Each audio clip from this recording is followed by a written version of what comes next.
Buenos días a todos, hermanos. Espero que cuando estéis viendo este vídeo os encontréis bien de ánimo, bien de salud y sobre todo os encontréis animados en Cristo en mitad de esta circunstancia que estamos viviendo y de los días que aún nos quedan por delante y luego también de la vuelta gradual a la normalidad que tendremos quizás, Dios sabe cuándo, pero probablemente a partir del mes que viene. Y hoy, como es jueves y nos tocaría culto de oración, volvemos a tener una reunión un poco diferente y en el día de hoy me gustaría tratar un texto que está en Lucas, en el capítulo 8, realmente es el capítulo 8 entero, pero sobre todo vamos a ver ahí la parábola del sembrador, porque realmente los relatos que nos aparecen en los evangelios, los autores suelen ponerlos bastante juntos unos de otros, sobre todo agrupándolos por aquellos que transmiten la misma idea. Por ejemplo, en Lucas, en el capítulo 15, encontramos la parábola de la oveja perdida, la parábola de la moneda perdida y la parábola del hijo pródigo, que todos son parábolas que transmiten la misma idea, que Jesús vino a buscar aquello que se había perdido no podía encontrarse solo, tuvo que venir Jesús enviado por el Padre para buscar aquello que se había perdido, y cuando aquello que estaba perdido se ha encontrado, hay gozo por haber sido encontrado, ¿verdad? Entonces, Lucas capítulo 8 funciona de la misma manera. Tenemos una parábola, que es la parábola del sembrador, la parábola de los terrenos, donde se nos cuenta que la semilla cayó en distintos terrenos y depende en cada uno de los terrenos la respuesta de la semilla fue distinta. En algunos murió, en otros, pues como vamos a ver, produjo mucho fruto. Y luego a lo largo del capítulo 8 vamos a ver 6 grupos de personas que representan cómo ha sido, cómo es en la práctica esta semilla que es plantada en la vida de las personas y la distinta respuesta que estas personas tienen. Y la parábola del sembrador va a terminar con una frase clave de Jesús que en el día de hoy es la que tenemos que quedarnos. Dice así Lucas en el capítulo 8, y dice los versículos 5, porque aparte Jesús no solo cuenta la parábola, no solo relata la parábola, sino que luego a sus discípulos se la describe, así que vamos a leer desde el versículo 5 hasta el versículo 18. El sembrador salió a sembrar su semilla, y al sembrarla una parte cayó junto al camino y fue pisoteada y las aves del cielo se la comieron. Otra parte cayó en la roca y tan pronto como creció se secó porque no tenía humedad. Otra parte cayó en medio de los espinos y los espinos al crecer con ella la ahogaron. Y otra parte cayó en tierra buena y creció y produjo una cosecha de 100 por 1. Y al hablar estas cosas Jesús exclamaba: el que tenga oídos para oír, que oiga. Versículo 9. Sus discípulos le preguntaron qué quería decir esta parábola. Y él les dijo: a vosotros se os ha concedido conocer los misterios del reino de Dios, pero a los demás les hablo en parábolas, para que viendo no vean y oyendo no entiendan. La parábola es esta: la semilla es la palabra de Dios. Y aquellos a lo largo del camino son los que han oído, pero después viene el diablo y arrebata la palabra de sus corazones, para que no crean y les salven. Y aquellos sobre la roca son los que cuando oyen reciben la palabra con gozo, pero estos no tienen raíz profunda, crecen por algún tiempo y en el momento de la tentación sucumben. Y la semilla que cayó entre los espinos, estos son los que han oído y al continuar su camino son ahogados por las preocupaciones, las riquezas y los placeres de la vida, y su fruto no madura. Pero la semilla en la tierra buena, estos son los que han oído la palabra con corazón recto y bueno, y la retienen y dan fruto con perseverancia. Nadie enciende una lámpara, la cubre con una vasija o la pone debajo de una cama, sino que la pone sobre un candelero para que los que entren vean la luz. Pues no hay nada oculto que no haya de ser manifestado, ni secreto que no haya de ser conocido y salga a la luz. Por tanto, tened cuidado de cómo oís, porque al que tiene más se le dará dado, y al que no tiene, aun lo que cree que tiene se le quitará. Esta es la parábola que Jesús le dijo a sus discípulos y la explicación que tiene la parábola. Es un texto muy clásico, todos lo conocemos, si hemos ido a la escuela dominical hemos estudiado ese texto en muchas ocasiones. Realmente Jesús describe aquí a la vida de las personas como una serie de terrenos. Hay un sembrador que planta la semilla es la palabra de Dios, el sembrador puede ser cualquiera que siembra la palabra de Dios, pero la semilla es realmente la palabra de Dios, puede ser Cristo mismo, que Él es el verbo de Dios, que es plantado, que es regado, que es proclamado, que realmente ese era el mensaje de Cristo, ¿verdad? Cuando Jesús empezó su ministerio en Mateo capítulo 4, iba por las aldeas y proclamaba: arrepentíos porque el reino de Dios se ha acercado. A eso se refiere al Evangelio, se refiere a las buenas noticias, se refiere a la proclamación de Cristo, a la proclamación del Evangelio, eso se refiere con el tema de la semilla. Y esta semilla cae en distintos terrenos. El sembrador no elige dónde plantarla, sino que la va echando allí donde donde considera oportuno la va echando la semilla. Y dependiendo cómo sea el terreno, la respuesta es distinta. Hay un primer terreno, el camino, tierra dura, donde se nos dice que la semilla no penetra, sino que es pisoteada y vienen los pájaros y la comen. Y Jesús mismo explica que eso representa personas que en ningún momento reciben con gozo la palabra de Dios, sino que simplemente la oyen y tal como la oyen la olvidan, y las preocupaciones, el Satanás mismo quita esa palabra y esa palabra no produce fruto. Porque tenemos que tener muy claro que aquí hay dos tipos de terrenos. Hay los que no llevan fruto y los que sí llevan fruto. Esa es la clave. La clave no es que la semilla crezca un poco o nazca o de algunas hojas, sino que lleve fruto. Esa es la diferencia entre aquellos terrenos que son buenos, aquellos terrenos que han recibido con gozo la palabra y producen fruto, y aquellos que no. Aquellos que representan a las personas que son salvas y que han recibido la palabra y que han perseverado en ella, que realmente vamos a ver que es el tema principal, y aquellos que no, que se dejan ahogar por las tentaciones, por las pruebas, por las dificultades, por los placeres de la vida, que explica aquí mismo Jesús. Así que el primer terreno es este camino duro. El segundo terreno son los espinos, el terreno pedregoso, donde realmente no hay profundidad de tierra. Entonces la semilla crece un poco, pero no hay raíz profunda para llegar al agua, no hay raíz profunda para alimentarse. Entonces llega el sol del día y la quema. Y se nos dice que el sol del día son las pruebas, son las tentaciones, dice el versículo 13, y aquellos de la roca son los que cuando oyen reciben la palabra con gozo. Además, fíjate, dice que lo reciben con gozo. No rechazan la palabra, sino que le reciben con gozo. Pero estos no tienen raíz profunda, creen por algún tiempo y en el momento de la tentación sucumben. En el momento de que viene otra palabra que escuchan, vienen otras cosas, por tentaciones propias, abandonan aquello que habían recibido con gozo en un primer momento. En tercer lugar están los espinos, el terreno espinoso, donde la semilla crece, porque realmente hay terreno bueno, nacen otras plantas, hay terreno bueno, pero ese terreno, las espinas no han sido quitadas, los espinos no han sido quitados, la broza, como decimos en Galicia, no ha sido quitada, sino que nace conjuntamente y ahogan a la planta. Aquí se nos dice que son también las tentaciones, los placeres de la vida, pero también son las pruebas. Esto es muy importante. Fijaos, versículo 15, pero la semilla, 14, la semilla cayó entre los espinos, estos son los que han oído y al continuar su camino son ahogados por las preocupaciones, las riquezas y los placeres de la vida. No solo son ahogados por cosas malas, sino por cosas buenas. Pero entender que estos espinos están ahogando, representan a las tristezas, representan a los problemas de la vida, es muy importante, porque luego todos los personajes que vamos a ver a partir de ahora, que van a ser 6 grupos de personas que representan los terrenos de esta parábola, son personas que están pasando por una prueba. Son personas que están pasando por una dificultad que va a poner a prueba su fe y al final va a acabar demostrando qué tipo de fe tiene. Y en el último terreno que explica Jesús es el buen terreno. Fijaos versículo 15, la semilla en tierra buena. Estos son los que han oído la palabra con corazón recto y bueno y la retienen y da fruto con perseverancia. Mira, 3 características de los buenos terrenos. Reciben con gozo la palabra, con corazón recto y bueno, la retienen y sobre todo dan fruto con su perseverancia. Fijaos, no dan fruto simplemente porque den fruto, sino que hay perseverancia para que esto dé fruto. Esto es muy importante de entender. Entonces Jesús explica realmente que estos 4 tipos de personas, los únicos que llevan fruto, los únicos terrenos que llevan fruto son estos últimos. Las únicas personas que son salvas y que han recibido realmente la buena nueva del Evangelio, la salvación de Cristo, son estas que llevan fruto. Y veremos que llevar fruto no es simplemente unas características de producir más que otros, sino son otras características que veremos un poquito más adelante. Entonces, a partir de aquí, en el capítulo 8, van a aparecer 6 grupos o 6 grupos o individuos de personas que van a representar estos terrenos.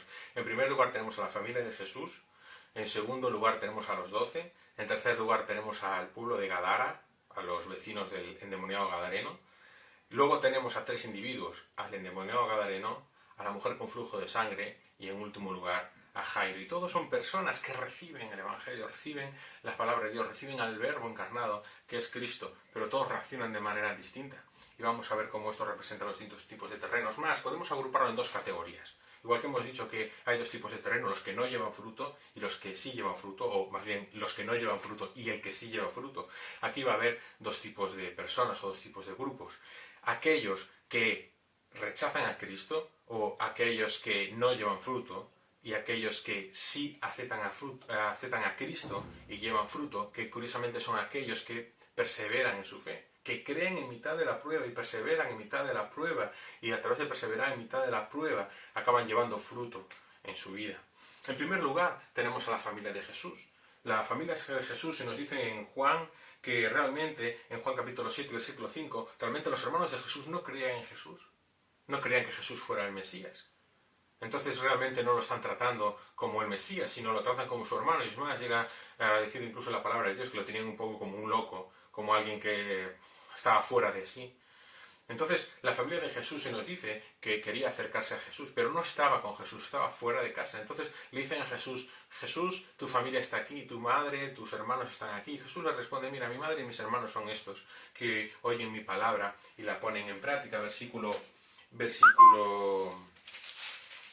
21. Mi madre y mis hermanos son estos que oyen la palabra de Dios y la hacen. Y esto es clave realmente. Porque realmente Jesús estaba diciendo que aquellos que están unidos a Él no son las personas que solo oyen su palabra, no son las personas que lo siguen, no son las personas que tienen alguna relación genética con Jesús.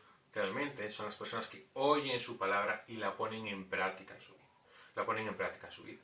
Y realmente los hermanos de Jesús representan al primer terreno, porque realmente ellos ni siquiera en ningún momento se nos dice que habían recibido la palabra de Dios con gozo. En ningún momento. Luego más adelante en la historia de la iglesia sí, incluso llegarán a escribir algún libro del Nuevo Testamento, pero en este momento en concreto ellos no habían recibido la palabra ni siquiera con gozo. Representan este primer terreno que el Satanás había quitado la semilla de su vida. Porque ellos realmente sí conocían lo que Jesús predicaba, sí conocían lo que Jesús decía, sí conocían el Evangelio, cómo iban a conocerlo si habían convivido con Jesús mismo. Pero ellos no habían aceptado, no habían perseverado en su fe, porque ni siquiera la semilla había dado ningún fruto en primer lugar. Es el primer grupo. El segundo grupo son los 12, porque pasando un poco más adelante se nos dice que Jesús quiso cruzar el lago de Galilea, y se subió encima del barco con sus 12 discípulos, y Jesús se quedó dormido en el barco.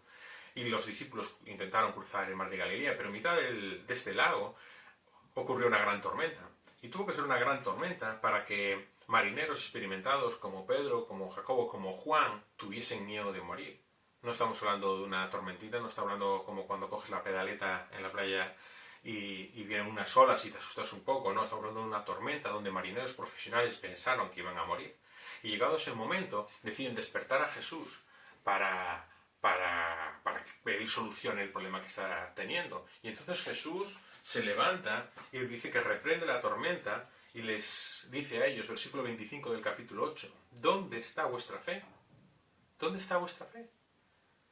Y ellos se quedaron maravillados de que la naturaleza se le sometiese a la voluntad de Jesús. Porque realmente lo que Jesús estaba echando en cara a sus discípulos es que ellos no tenían la fe suficiente para creer de que Jesús iba a cuidar de ellos incluso cuando parecía que estaba dormido. Jesús estaba dormido, no se estaba haciendo dormido. Pero incluso en esa circunstancia, cuando Jesús estaba durmiendo, Él cuidaba de sus 12. Ellos no tuvieron la fe suficiente de decir, Cristo cuida de mí en mitad de la tormenta, sino que ellos pensaron que iba a morir y se desesperaron, cayeron en la desesperación, cayeron en la ansiedad, cayeron en el temor. Y entonces acudieron desesperadamente a Jesús, y Jesús tiene que reprenderle. Es muy importante esto que dice, porque se va a contrastar luego con lo que le dice a la mujer del flujo de sangre, donde su fe le ha salvado. Así que el primer grupo, vemos que eran la familia de Jesús, los que no habían creído. El segundo grupo son estos discípulos, que representan el terreno de los espinos, donde la ansiedad, donde la tentación, donde los problemas de la vida habían ahogado esa semilla que había crecido y no estaba dando fruto. Y en tercer lugar están los gadarenos. Los gadarenos, que son el pueblo de Gadara, salieron a ver quién era ese que había liberado o había quitado el demonio del endemoniado que ellos mismos no podían ayudar, y había sacado estos demonios de este hombre y lo había puesto en una piara de cerdos, y esta piara de cerdos se había desplomado y había traído una tragedia económica. Estos estaban pasando por una prueba porque en un sistema como el suyo, un sistema agrario, el hecho de perder una piara grande de cerdos era una tragedia económica muy grande. Muchas familias dependerían de esa piara de cerdos. Entonces estos hombres, cuando salen de la ciudad y salen a ver quién realmente es Jesús y ven al ex endemoniado a los pies de Jesús y ven que realmente Jesús había sanado a esta persona, y no solo eso, sino que ven que la piedra de cerdo realmente se había ahogado, porque se nos dice que se había ahogado. Lo que hicieron fue rechazar directamente a Jesús. Jesús había dado una prueba clara de que era la salvación. Si era capaz de salvar a una persona con una problemática tan difícil como el endemoniado, ¿cómo no iba a salvar la vida de los habitantes de Gadara? Pero ellos, cuando recibieron el Evangelio, cuando recibieron este Evangelio a través de esta muestra, lo que hicieron fue rechazarlo. Le dijeron, no, vete por donde has venido. Estos son los tres grupos. Estos tres grupos representan estos tres primeros terrenos donde la semilla es plantada, donde la semilla es tirada, digamos así, es sembrada, pero que realmente nunca dan fruto, nunca llegan a dar fruto. La segunda categoría, los que representan a este terreno que sí da mucho fruto, agrupa a tres personas. En primer lugar, al endemoniado gadareno, una vez que ha sido curado por Jesús. En segundo lugar, a la mujer de flujo de sangre. Y en tercer lugar, a Jairo, que era uno de los principales de la sinagoga. El ex endemoniado se nos dice que era una persona que habitaba en sepulcros, que andaba desnuda, que era imposible de sujetar, era imposible de controlar. Incluso sus propios vecinos le intentaron poner cadenas y él las rompía. O sea, que realmente era una persona totalmente incontrolable. Cuando Jesús lo sana, cuando quita esos demonios que se dominaron o autodominaron como legión, se nos dice que cayó a los pies de Jesús y que decidió o quería seguir a Jesús.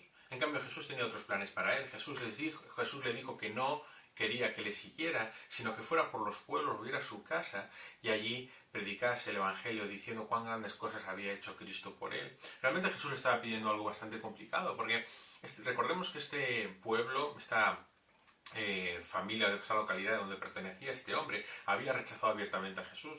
Se había rechazado a Jesús porque ahora iba a escuchar a este persona que había sido antes endemoniada. Realmente parece que lo manda a la cueva de los lobos, pero realmente Jesús le está mandando que siga predicando el Evangelio, que siga haciendo de sembrador, plantando más semilla o sembrando más semilla. Y en vez de rechazarlo, en vez de rechazar esta proposición de Jesús, igual que el joven rico hizo, el joven rico, recordad que Jesús le hizo le dio un mandato que vendiera todo y se lo diera a los pobres, y él se fue triste porque no quería hacer esto.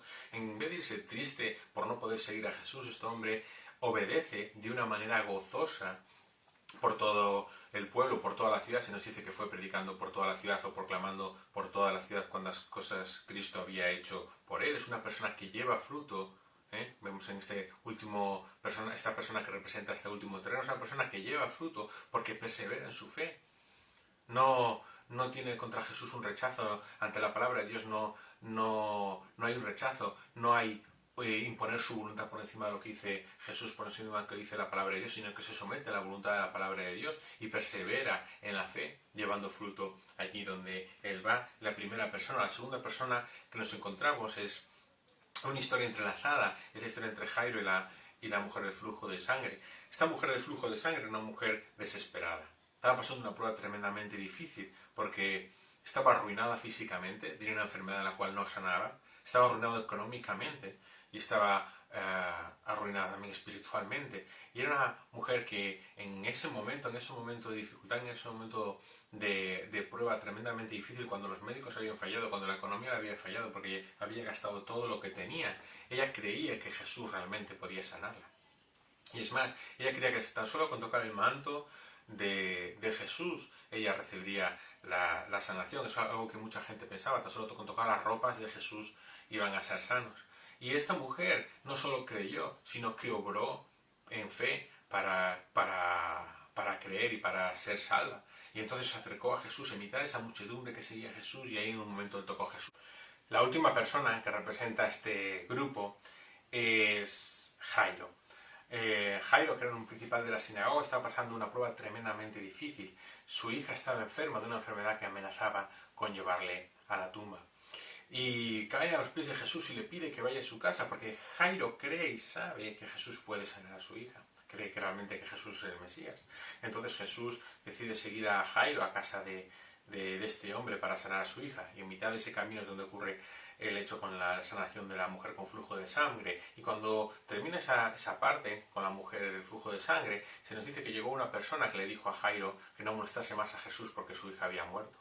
La peor de las noticias, la peor de las tragedias se ha confirmado. Su hija de unos 12 años ha muerto. Y entonces Jesús le dice una frase que realmente es chocante. Dice una frase que realmente demuestra quién era Jesús, fijaos.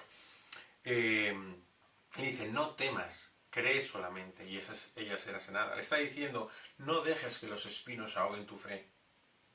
¿Os acordáis que Jesús había dicho que los espinos eran los temores, los miedos, las tentaciones, los placeres de la vida? Le está diciendo, no dejes que los espinos ahoguen tu fe. Cree solamente y tendrás fruto, tu hija será sanada. Y entonces, realmente, Jairo creyó y siguió el camino con Jesús. Al llegar a casa, Jesús echó a todo el mundo y se quedó solo con los padres y con algunos de sus discípulos y sanó a la niña. Estas tres últimas personas representan a estos terrenos que llevan mucho fruto. Y su característica no es que fueran mejores personas que el resto, más santas, más espirituales. Ya vemos que hay desde personas enfermas, arruinadas, hasta principales de la sinagoga, pasando por una persona endemoniada. Realmente, lo que marcó la diferencia en su vida es que perseveraron en mitad de las pruebas con fe. Y eso provocó que la palabra de Dios que habían oído la pusiesen en práctica en su vida, sin ahogarse en los espinos de la ansiedad, de las pruebas, de la tentación, sin dejar que su raíz tuviese poca profundidad por culpa de un terreno pedregoso, sino que sus vidas se basaron en la perseverancia en mitad de las pruebas. Por eso en el día de hoy, hermano, tiene que quedársenos en mente estas palabras de Jesús. Cuidado cómo oís. Fijaos, versículo 18 del capítulo 8. Por tanto, tened cuidado de cómo oís, porque al que tiene más se le dará y al que no tiene, aún lo que cree que tiene se le quitará. ¿Y por qué dice esta frase Jesús? Porque realmente estas personas pensaban que tenían fe. Los 12, por ejemplo, pensaban que tenían una fe muy grande. Tan grande que algunos de ellos piden sentarse a la diestra de Jesús a su lado cuando venga en su reino. Tan grande que muchas veces piden que caiga fuego del cielo para destruir aquellas ciudades que rechazan a Jesús.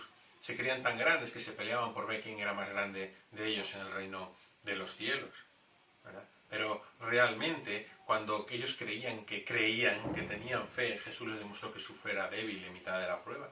En cambio, esta mujer que estaba arruinada, que le estaba pasando mal, Jairo, que era una persona desesperada, el exendemoniado, que es una persona que era marginada de la sociedad, que vivía apartado, desnudo, en tumbas, estas personas tuvieron una fe que permaneció y que trajo mucho fruto. Por eso en el día de hoy tengamos cuidado de cómo oímos, que ahí no se refiere a la manera práctica en que oímos, si oímos de una manera o oímos de otra, sino que la palabra que oigamos del Evangelio, esa palabra entre en nuestro corazón y la hagamos, la pongamos en práctica en nuestra vida. Si somos oidores olvidadizos, como nos dice Santiago, eso no vale absolutamente de nada. Tenemos que oír la palabra de Dios y ponerla en práctica en nuestra vida. Y hermanos, en mitad de la prueba que estamos viviendo en este momento, seamos como estos terrenos que llevaron mucho fruto, personas que oyen la palabra de Dios, que permiten que la palabra de Dios crezca en su vida y que permanecen en la fe sin dejarse ahogar por los espinos, por las tentaciones, por los problemas, por la ansiedad, sin dejarse secar por el sol de las pruebas, sino que dejemos que la palabra de Dios crezca en nosotros en obediencia, en fe, haciendo y obrando, porque como Jesús dijo, sus madres y sus hermanos son aquellos que oyen su palabra y la hacen. Que Dios os bendiga, hermanos.